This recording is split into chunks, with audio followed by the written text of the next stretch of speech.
just got 1 hour from where we're going here, and I'd like to open it up. I've got some questions that I could ask the crew here, but I'd like to open it up just straight away to the floor, related to anything that has been said in this morning's sessions. Do you have anything that you'd like to engage in conversation about? Yep, so the question is, in a city like Auckland, which is larger, should there be one city thing that's centralised?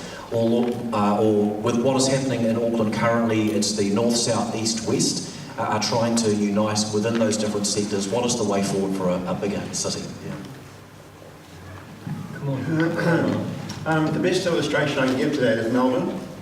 Melbourne is 30 different cities, basically, and the pastors come together and they've clearly defined that. And I think that's the only way it can work. And I think sticking to the 4 is, you've got to go that way, because we've got to recognise what the Holy Spirit's doing. And I think the Holy Spirit's definitely working through Sanjay and that situation, and Peter Morton and perhaps and others, East Auckland.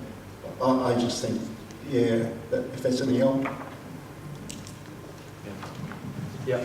I would say that I think that the church can be in unity even nationally if you consider literally different cities and towns, again because of that recognition that God raises up different people for different things at different times. So it's spiritually discerned, no one can tell us what it is, but with that recognition, God might then raise up one person to do one key function within the city, and all 4 sectors, all 4 sub-cities might recognise that and endorse it. So I think within that very fluid leadership type structure, that can work if the heart is recognising this is a spirit-led organism rather than trying to clamp it and contain it within a actual structure. Yeah. Does that answer it for you? Any other questions or things you'd like to engage on? The question is about Isaiah 62:10. When I quoted it, what's been the pathway of how that came about and various things. In our journey as a city, we've had international church level people. John Dawson, for example, has come to our city quite a bit. You've got other ones like Francis Frangipan, back in the 90s came, and different ones. And it's interesting that the common passage is Isaiah 62. In terms of the treaty and identifying different things, your land should be called married. That's verse 5. So when it came down to asking the question, well, how will we do this? The international community that was coming in from the outside was saying, verse 10 is your answer. So Isaiah 62 as a passage, intercessor, watchman on the walls, your land shall be called married, various different things are layered into it, but the practical, the strategic outline of things on how to do this is verse 10. So we've looked at it strategically since that point in time back in the 90s, and it just keeps being reinforced. Someone new come along with a new voice that never did before will go, I feel on my heart to quote to you Isaiah 62 verse 10. We'll go, oh, okay, you know what you're doing. So that's kind of how it came about. So, I have a question. City and town pastors groups in particular have significant change take place whenever pastors move. Every now and again you even get a town where there might be 8 churches and 5 of them suddenly change within a 1-year time frame. What is the key to potentially sustaining healthy DNA in a pastor's group in a city or town? I'm actually advocating, I don't know how to do this. I think Taupo, a pastor back in those times, which was Keith, changed strategy and moved from trying to convince the pastors to go into the elder boards and to start to go into the various other levels of accountability structure who actually don't move, or in terms are more resident than sometimes the pastors themselves, which can move, particularly in a denominational way, do change more often at times. And so he sought to and pulled together and coalesced a grouping of elders and deacons and vestries and various boards with the pastors. And then, Colin, were you privy to that? Yes, Keith did an awesome job. went around the pastors and asked for the permission to gather the elders for breakfast. And he sat them at tables, and no one elder was meant to sit with another elder from his church, from a church they belonged to. And so he asked them pointedly, he talked about well, first of all, he set the scene with saying there was no church growth in Taupo, and they had to, you know, it was all transfer growth and stuff, and he tried to paint a real picture. And then he went on and asked, okay, what would you do? Well, the buzz around the room was fantastic. He came away very, very excited because they were picking up, in his view, a greater burden for Taupo than the pastors would. So what you're saying is right. We just have to recognise where the momentum is, and it really was with the elder. Now I can't tell you. He had another one after that before he left for Invercargill, and that went well. But someone else came in and didn't pick it up in the same way. Actually tried to run it a little bit different than it. So yeah, that was something he did. Yeah, it's fantastic. Okay, so in comparing pastors' groups, when you visit many, which I've also done, what do you think are some of the key things that produce a healthy pastors' group dynamic as compared to other places? Because there is a marked difference from one place to another on the nature, the DNA, the health and the function of pastors' groups. So just any comments on that? Good. Yeah, I've got thoughts on it as well, but... You go first, I'll go mine. Yeah. I can only relate to the Toowoomba story. I'm sorry, but we've just connected to Wanganui, so I relate to Toowoomba problem. God came to us in a rather unique way. We had a team of 10 actually in a city steering committee, and we went go away 3 days, and to discuss the agenda, what we're going to do to go forward. And we were sitting in a circle, and the guy who runs the biggest church, a real extrovert, got the most healthy church, biggest church, fastest growing church in Toowoomba, said, guys, stop. I just have to share my heart. He said, I can't get out of bed in the morning without crying. Can't walk into the staff room without crying. He said, I'm not in a very good way. He took us completely by surprise. Mm-hmm. And suddenly we realised, he said, no, I don't want to interrupt the agenda for 3 days. I said, so we said to him, no. You are the agenda. But God's agenda has just come into the room.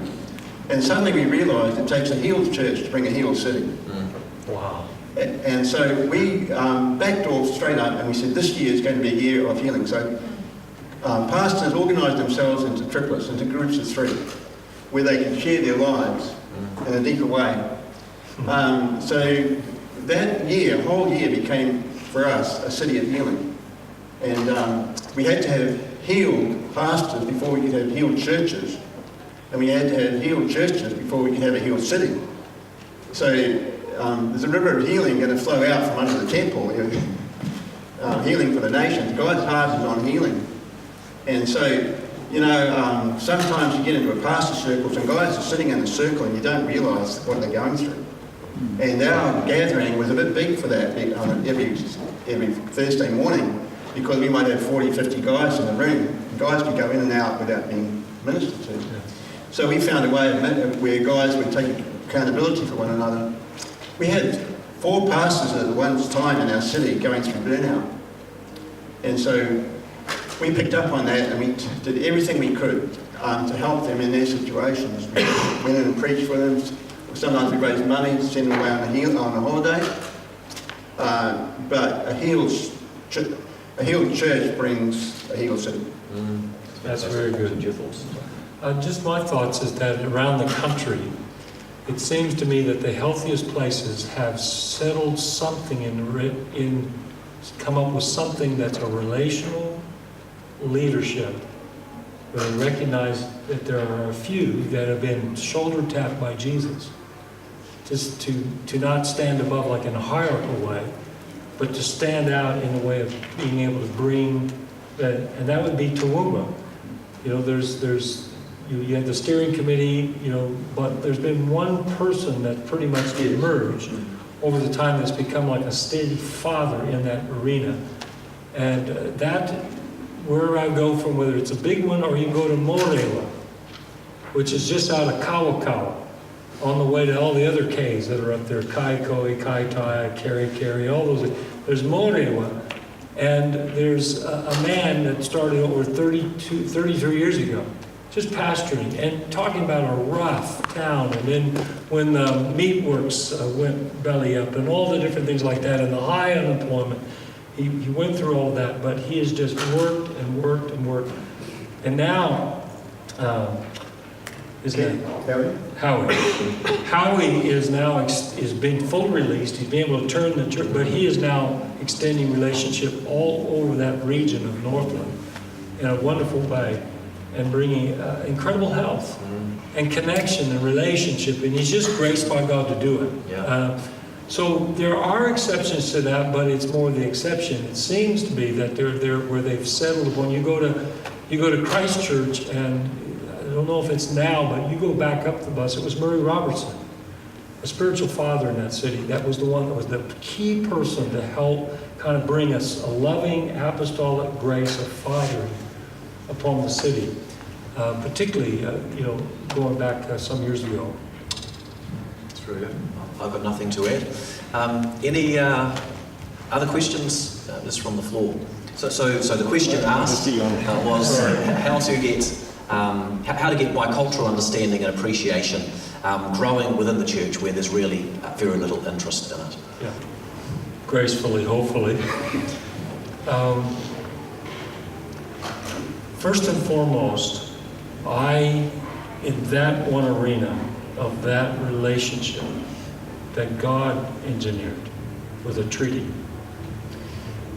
You go around the world, and the world I originally came from, they have a track record of a mile long of broken treaties and covenants. But primarily they were never spiritual ones.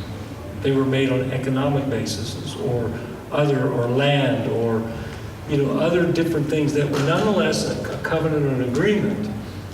But it didn't have God first and foremost in the middle of it. It was not spiritual covenant in nature.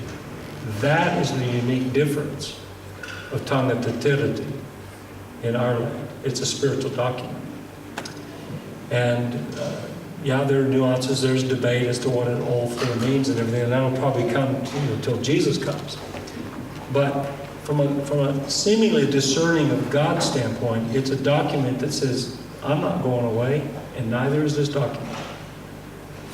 So whether it's government level or business level or church level, God keeps seemingly, from my standpoint, bringing it into the fore and says, there's something here, wakey, wakey, look at it, stare at it, and discern its implications. Secondly, I think that God is the one that's bringing the strands of the nations to us, to New Zealand, because we stopped going, in a sense, to the nations. So God said, all right, well, I'll bring them to you because you're a nation of the nations, so I'm going to bring them to you.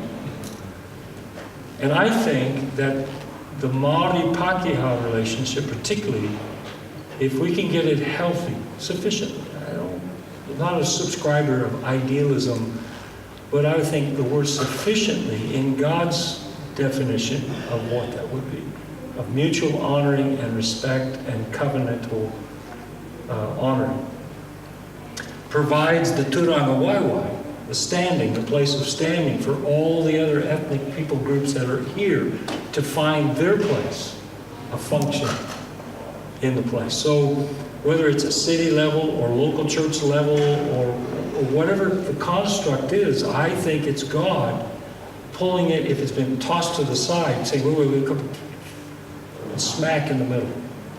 It says, boys and girls, look at it. Whether you're an atheist or not is irrelevant. Look at that document. It's nationhood. It's your land shall be called Mary. Is the prophetic tone that keeps coming out of Isaiah 62. Not just in our city, but I've heard it, all over the place.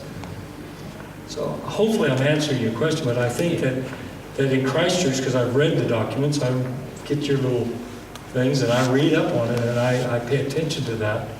And to me, it's God coming along to the things and to those who have a heart for it, generally it's because God has brought some measure of revelation.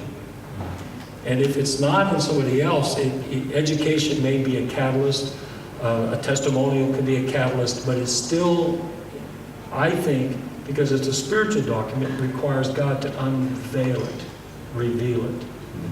So I've watched in my city, people are going, I don't feel any compulsion at all. Yeah. Whereas I see other ones that are, absolutely, when they get hit with it, and God does it. When God does it, I watch them get hit with it. I've been in the room when they got hit with it. And they're undone and their heart's unzipped and they find themselves repenting and owning either their ancestry thing or in an intercessory way owning it. And then to reinforce it, God then speaks to a bunch of intercessors in England, associated with some of the historical roots that gave birth to sending the gospel as far as Aotearoa, New Zealand, and has brought them several times as intercessor things to come and own the track record of England in its colonial past and its colonial. So to reinforce, there's something here in this land. One other comment was that here's an American chap, pretty famous, came to our city just a month ago, spent some time here, and his one comment was this. He said, coming here, he said, wherever I go, and he goes all over the world, and he said, coming here is the most unique place in all the world because he said it is honestly two peoples. It's not just one people. It's not just one dominant people. It is a construct that is actually two peoples that have to work together and find a way forward. He said that's not the case in America. That's not the case. As diverse as it is, it's not the case. So people even outside the place are coming to us and saying, you don't understand what is sitting in the midst of you, that is offering you a way forward that even if it's not overtly spiritual, it has the health and the properties in it to construct a better way of living than any other place, perhaps on the planet, arguably. So that's my take on it. So. I have some further thoughts on that, and I think this really needs an entire session. And my thought, on the Friday night we always have something on Te or our bicultural history, and my thought was actually a strategic thing for the church next year on this topic. But to summarise a few things real quickly, just some thoughts that bounce around in my head on that question. I mean, we are a bicultural nation that thinks and lives monoculturally. Yes. Because we have a founding document that constitutionalises our bicultural identity, we're on a rough ride, and this ride has only just begun, and it's going to go far further than it has. The Treaty of Waitangi settlements are restoring the mana whenua and the mana Māori to Māori, so the mana associated with the land, the mana associated with being Māori, and this is bringing about some cataclysmic changes in the Māori psyche. I would say the new generation of Māori are more Māori than the previous generation, if you know what I mean. Same blood, same whatever, but some of them have been through kohanga reo and been in Māori-speaking primary, preschool and secondary school. I've met one young lady from Wanganui who actually had to change schools because she was put in an English-speaking school at age 13 and didn't know English. And she's now late 20s. So this type of Māori identify as Māori. They're not... they don't see themselves as half-caste. They speak Te Reo fluently. They are university educated. The Māori economy is currently $40 billion and increasing. Two iwi have 0% tax on their incomes. All the rest have 18% tax. Start doing the math.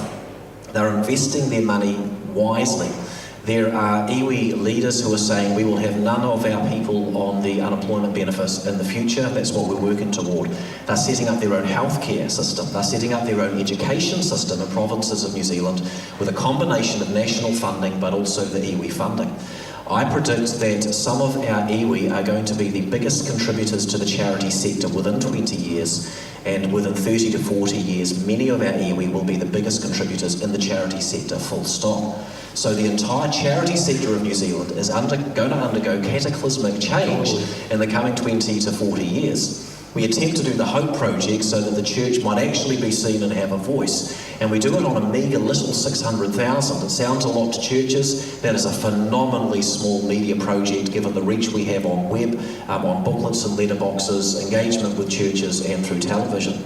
Already individual iwi could drop 600,000 in a bucket, do a media project to communicate into public perspective on anything they wanted, and they wouldn't even miss $600,000. Tainui got about 170 million in their settlement. Tainui lost $30 million investing in the casino. They've been critiqued for money spent on penthouses where board members could go and have holidays and all of these privileges. And you think, I mean, the common Kiwi walking around goes, oh man, they're wasting their money. How many million do you think Tainui is worth today? $1,500 million. One iwi. It makes them as big as any charitable trust type thing that I know of, and they're already in a capacity of realising that they have a moral responsibility to the well-being of the nation, and they are now beginning, I'm seeing in some decisions, to actually begin to contribute into the charity sector at a different level.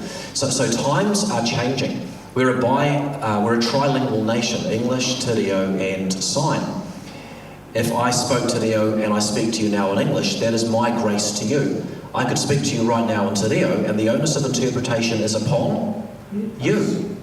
So when Māori speak to us in English, we have to understand, bicultural nation, that's actually their grace, and if they one day choose to speak to us in Te Reo, we have no right to be upset. They have every right to do that under Te Tiriti o Waitangi. It's a legal founding document made under the name of God. Can I assure you times are going to change? So what responsibility do we have inside the four walls of the church? Yeah. So first of all, the Treaty of Waitangi is made in God's name. Like it or not, things have changed a lot and are changing fast, and they're going to go far further than they have. So we can either lament the changes and try and keep up with them, or we can look to the future and adapt and actually ride the wave.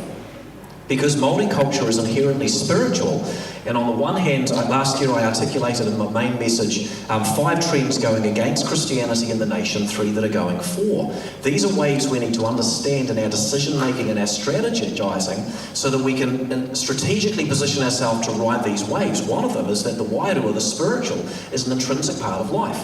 You're not allowed to pray in the public square, but you're allowed to have karakia. Bible in schools gets kicked out of a school, but wait a minute, if you were friends with the local kaumātua and they were to say ... what would the school board do, recognising the need for them to honour treaty values when the local kaumātua says that, hey look, I don't want to have, you're looking to end Bible in schools. I'd hate to think about Mokopuna growing up without understanding our ancestors. Abraham, Isaac, Jacob, Joseph, Jesus. That's a phenomenally powerful argument to be able to make. But so within churches, and I wrote a blog on this, and I sent it out to our network last January, and then a blog on a separate topic related to this. So first of all, on biculturalism, there are certain things that we can do in our churches to help us to become more bicultural within our practice. And it's time for us to simply learn and to adapt. To start with small greetings. I'm going to be giving the whai kōrero in the pōwhiri that's coming up. I don't speak Te Reo very well at all. I'm out there giving it a go. I'm going to set the pace as someone who's attempting to honour these things. And then next year, if we have a conference again, I'm going to find someone else who's been learning their Te Reo, who is a national leader in some capacity, and they can have a turn. We'll all start having turns. We're all going to improve incrementally. We're going to give it a go. As we do that, Māori feel honoured, and we learn how to be bicultural. But there's another stage that it's got to go to, and this is where the understandings of the importance of city leadership just has to be flippin' fast-tracked so much more than it is already. Because there's a conversation taking place at a table over there somewhere, and we're invited to that table. And the conversation is kind of starting now. And so if we're sitting in this room not comprehending yet the importance of that bicultural conversation that iwi are having, we might delay and arrive there only to discover they're standing up and the conversation is finished. Is Christianity going to be an intrinsic part of the future of New Zealand? 2 key arguments and waves we must ride, post-secularism and biculturalism. And if we don't understand this and learn how to work strategically at the city and national level as the church, capital C, we won't be at the table in time to be in the conversation, in time to actually get these strategic opportunities to be a voice and a continuing presence within the nation. With regard to who's going to reach Māori, the answer is Māori are going to reach Māori. It's that simple. There's nothing else that we need to worry about or to do. We've got to release Māori to be authentically and truly Māori. Let them be who they are, and as they're in our church, begin to understand, yes, we're multicultural, but we're not multicultural in the same way we're bicultural. Bicultural is our identity as a nation. Yeah. Multicultural is common grace to all people. Exactly. Right? So we have an obligation to be bicultural, so give them extra mana. You might have some, you're part Māori, you're Māori or? No. No, okay. Let's just imagine, you were Māori, and you might look at a person in your church and think they know nothing, and they're just another member and they happen to be part Māori, but they're the same as everybody else. Give them some extra mana and take a risk. What have you got to lose? Exactly. Giving someone some honour that maybe isn't entirely due. It's a bit of a risk, but you might just find they know a whole lot of stuff. Ngā Puhi Speaks is a book based on the Waitangi Treaty settlements out of Ngā Puhi. It includes historical stories not written or recorded anywhere else in New Zealand history, handed down from generation to generation. So what's the key to being at the table? And here it is, and this is what David and others have led historically over the last 20 or so years in Tauranga. The key is to ask local kaumātua to tell you their story. Exactly. Then the next key, excuse one rude word in here, but I do it for deliberate effect. The next key is to come and listen to that story on their terms, and as pastors, here's the rude word, to shut up. And I say it for effect because pastors love to talk, and when you talk, you kill the whole dynamic. It's not about you giving your story and the gospel came and Christians were involved in this. Just be quiet and let the kaumātua speak and listen. You'll learn something and you'll understand something. And even if they've got it wrong, just hold your tongue. It's conversation. That conversation will continue. You'll get to speak, but wait for a year or two. And let them talk again and listen to the story. And next moment, you'll begin to discover a grievance that none of them have even walked onto the Mission House property in 140 years because they all know, and none of us even knew that was the case. And suddenly you identify an issue. Suddenly you discover there's a conflict over the land in the central Tauranga area because it was gifted for a purpose but then taken and given away to the Crown.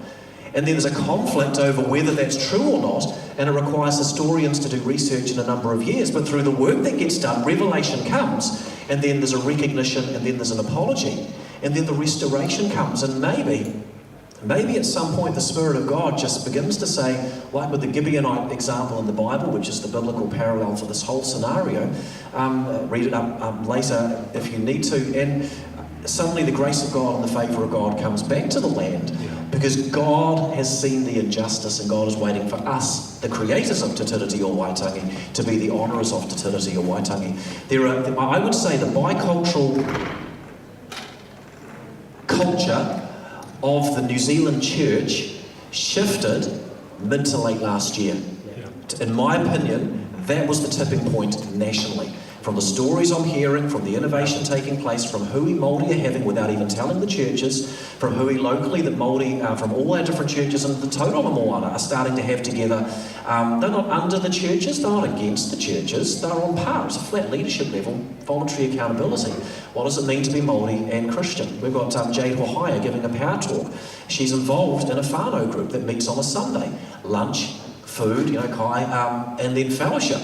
So that it doesn't clash with Sunday morning church, but that's some Māori's only church, and for other they go to a Sunday morning church and then they go to that. There have been hui where people are travelling all over the country. Something fundamental has shifted in the church. It's very positive, but if we don't see that this is going to go much, much further than it's already gone, we're always going to be catching up, and we won't realise the pastors in every city and town need to listen to the iwi. The relationship gets built, the trust gets built. Then when you open your new building, you call on Rangi, the local kaumātua, to open it for you, and he willingly does so because you've got relationship.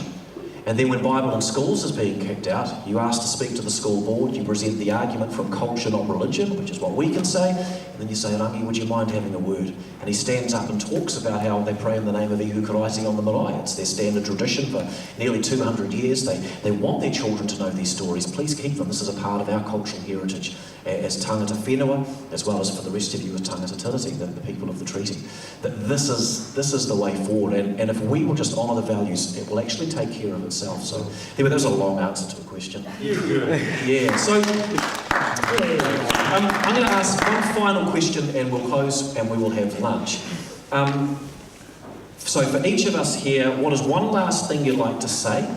Alternately, one story that represents one last point that you would like to make. Okay, I'll go first because mine's negative and then you guys can balance me out. Mine will be the same as yesterday, and with a group of outreach organisation leaders who met here last evening. Very often in leadership, we tell people stories of hope to build vision and to build faith, and that's the right thing for every single one of us to do as leaders, so I'm not dissing that. If you ask me to share 25 stories of things pastors groups are doing right now or have done in the last year or so that I heard in the last year from pastors groups that I was meeting with, I literally could tell you 25 because I just literally typed them into the book as part of one of the chapters of the book I mentioned earlier. No problem whatsoever. But what I could also tell you, and when I travelled last year, I remember the good, I forget the bad, it's personality. I got to the end of 4 months of travel and I looked at the picture and I thought, we're winning battles, we're losing the war. And I realised I needed to put a marker in the ground to actually remember this, because I knew within 2 months I'd have reprogrammed my thinking, I'd remember the good and I'd have forgotten all the bad. And here's the bad. I could give you a place where they've done 2 or 3 great things in the last few years, which I would want to encourage that pastors group with. But what you're not seeing is that they've done really nothing at a civic level or recognisable level for 10 years prior. What you're not seeing is they lost Bible in schools and 2 more schools. They lost the right to speak to the intermediate assemblies in the community. The Christian group in the high school got asked to leave. And also they lost the right to lead the Christmas carol service in the park, which is now run by the council with all Christmas carols with Christian lyrics having been removed. These are the trends that we have identified through meeting with pastors groups around the country. Pastors are losing ground incrementally right across the nation. And so the sad story in one place isn't just a sad story, it's happening in 20, 40, 60, 80 places around the country.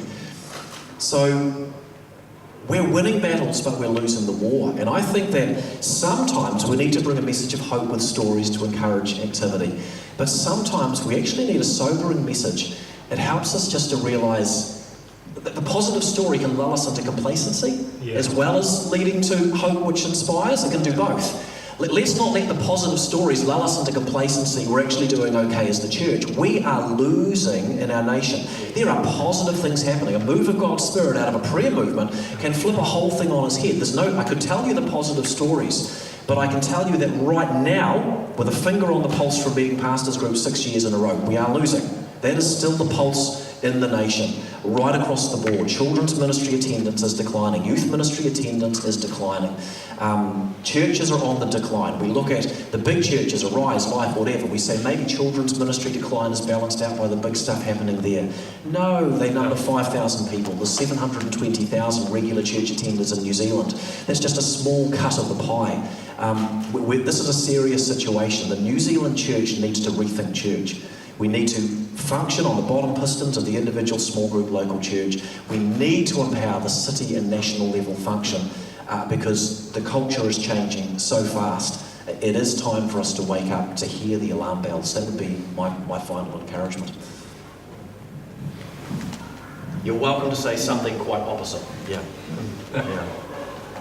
I just want to honor Dave. Yes, way to go. I think he's a unique. And some might call that negative, but I love. He asks questions that don't come instinctively. And we need that because of just what he said. His analysis, I think, is pretty accurate. That we are winning some battles out there. And I can tell you the battle that we're winning within the context of our church or our city church, the bigger picture and such. But our city, I can tell you how many schools that have closed the door in relationship to our Bible schools. Thank the Lord, we've got a ministry called Cool Bananas that has kept the door open in some places that would have been absolutely closed if they weren't there doing what they're doing. But it's still not enough. But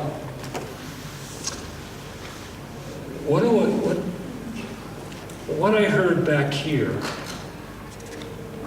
25 so years ago, that from an eternity speaking God who comes out of eternity, he's not time and space prophesying, was declaring that at some point in time we're going to reach a watershed moment and where God is going to do the great reversal. But until such time, we've got to occupy until he comes.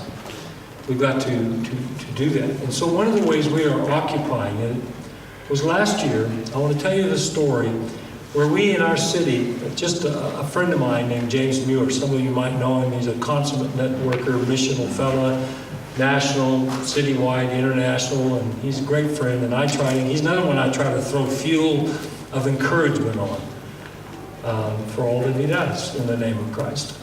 So we were playing golf one day, and when we finished, we talked about in our city that there were all these men and women that had done international level stuff, but still held national and held city heart. And so we went to Craig Bernal, the pastor of the Bethlehem Baptist Church, the national Baptist leader, and floated the idea, could we host a night of honor? And in talking with him, his wisdom that came out was that we can't honor everybody. Why don't we take those that are octogenarians, those that are 80 and older? And so we identified in terms of white Pakeha people 4. One was Eddie Cairns and Betty Cairns, who started Mission Outreach, who helped to found our church and everything. 60 nations of the earth that he's been into, and smuggled 1 million Bibles into China when it was with gunboats staring at you, that kind of stuff. Tom Frew, church planter, planted the Bethlehem Baptist Church, the largest church in our city, and then evangelist all over the nation. And such. Des and Carly Short, founder of Faith Bible College, that has had 4,500 students go through, and they count endless numbers of nations and people and influence, and 9 Faith Bible colleges planted out that around the world, influencing millions. It's amazing in our city, 87 years old. And then Jim Hearn. So those are the 4. But then we talked about, what about the Maori? And we found Morihu. And Morihu was 90. He's the oldest. And Morihu was a believer through the Ratana Church, but he believed in Ihu Karaiti. He prayed, he had a faith and a trust in Jesus Christ, and had done huge things in our city, and was honored with a doctorate out of the Waikato University for all the work he had done in education and various things, done in the name of Ihu Karaiti. So we got, and then we talked about Kingi Natai and Maria, his wife, and all the work. Catholic people had done incredible things for not only the Maori, but at community level, and at every event. You'd imagine what we would face if we were called out every time there was an event, an opening, a dedication, everything that went for a karakia and a blessing. There's Kingi Natai being called upon to do that. So we got them all, got their whānau, got the different ones, both Pakeha and Ma, and we helped, and we did a night of honor with hundreds of people from the body of Christ in Tauranga to honor them. And something happened. Something shifted, something that, from a God standpoint, said, boys, you're starting to do what is the culture of heaven. It's a culture of honor. And something was done, and those men, those women, and since that time, Morihu's passed on and gone to be with the Lord. And Maria has gone on to be with the Lord. So we got it done on this side of heaven, before there was a funeral, before many people had no clue. And what was wonderful with Pakeha-dominated attendance was it expanded their understanding in a heartbeat on watching what that took place. So it was a night of honor. It's good, David. Very good. I'll try and keep it brief. I think, God's a God of hope, and the scripture that God gave me and my wife was, sow your seed in the morning, sow your seed in the evening, don't observe the clouds, and see what I will do. And it's things like that, God is building His church, and I believe that it's an appointed time. I feel like, the praises of God shall be heard from the ends of the earth. And, Jesus said, zeal for your house has eaten me up. God's building a house. I will build my church. The gates of hell shall not prevail against it. So God, let's take that for us in New Zealand, Aotearoa. God is building a church in Aotearoa that He's going to be glorified in. And His name shall be great in all the earth. Yeah. So, things like that. I just finished, take this for what it's worth. Judy Abraham from Te Puke gave us a badge up on the Coromandel, sitting there in the early morning, praying. All of a sudden, beautiful sunrise, and I could see these clouds coming toward me. And suddenly they turned into clouds of glory. I'm getting emotional, I start to think about it. Clouds of glory, clouds of grace. Wave after wave of grace was coming over Aotearoa. And I sat there absolutely stunned. And I said, God, how can it be when there's so much flood in the soil, abortions and stuff like that? And God said, if I choose grace, I choose grace. And I sat there, I was stunned for about 4 hours afterwards. And God is a God of grace. And His grace is, we're not living in a time of grace. Yeah. We're living in a Kairos time. Everything that Dave said about New Zealand is true, statistics and everything else. But we've got a great God. Yeah. And He's got zeal. He's had the same zeal for His house that He did when He took that whip. Yeah. And we are living in a holy time. Yeah. God's getting His house, and God's serious about getting His house in order. And He's putting square pegs and square holes and round pegs and round holes. So, look out. God's coming, and it can be, we can go through hard times, but He's getting us His house in order, that His name can be made. It's all about His glory, yes. It's about, as surely as I live, my glory shall cover the earth as the waters cover the sea. And He's going to be glorified in it through His people in New Zealand. Yeah. He's bringing the reconciliation. So help us, oh God, just to be in the place where You want, obedient, and that's all about being humble servants, giving the glory to God. Yeah. So Dave, thank you. Yeah. Cool. Can I share one more little one? Please. Real quick? 3 times in the past 4 years, I found myself here at the Auckland Domestic Airport, coming back from either Asia or America or somewhere like that. And you transfer over, and I'm sitting down on those black seats, to take the little puddle jumper to my city. And I felt the Holy Spirit say to me, open your eyes and observe.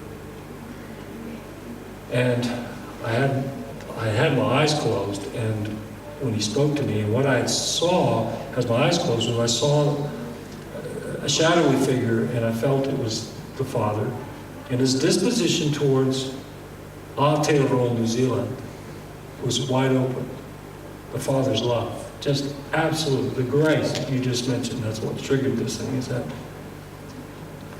what broke my heart, and I cried tears all the way to my city, was that I saw that everybody, hundreds coming, mostly in New Zealand. There's a few international, but the vast majority traveling domestically were our fellow Kiwis. Absolutely, 4 years ago, absolutely not even remotely interested in God. Not even open. And I went, oh, God, what's going to change? Not even, it's like God was just alerting me, giving me an ability to see, and that's on person after person, well-to-do, good people, solid people, farmer-type people, executive people, Maori people, islander people, all of them traveling, and I could not, for the vast majority, see no opening at all that they even in their heart had towards God. 2 years later, I wouldn't even think about it, sitting down at the same spot, had an hour and a half to wait before the one. David, pay attention. Father's heart. Yeah. This time, almost imperceptible, a little bit of openness. Not much, but a little bit. So in June this year, this time okay. All right, Lord, I'm going to be on the Lord. So same thing. I sat down and I closed my eyes and Father's heart. He hasn't changed his position at all towards our nation at all. But I saw a little bit more movement in the people that are going by and traveling and everything is going by. And so I don't know what that means. I don't know what intelligence means in totality and all the statistics and everything, because I think it's subterranean. We're not seeing it poke above the ground yet. Sure. It's all down here somewhere at the heart level. But something, I'm convinced, in an intercessory pastoral way, God's up to something at the heart level, and there's little bitty openings that I could see in that 4-year shift on 3 different occasions at that same spot at the domestic terminal. Very good. Hey, should we give these guys a hand? Thank you, Colin.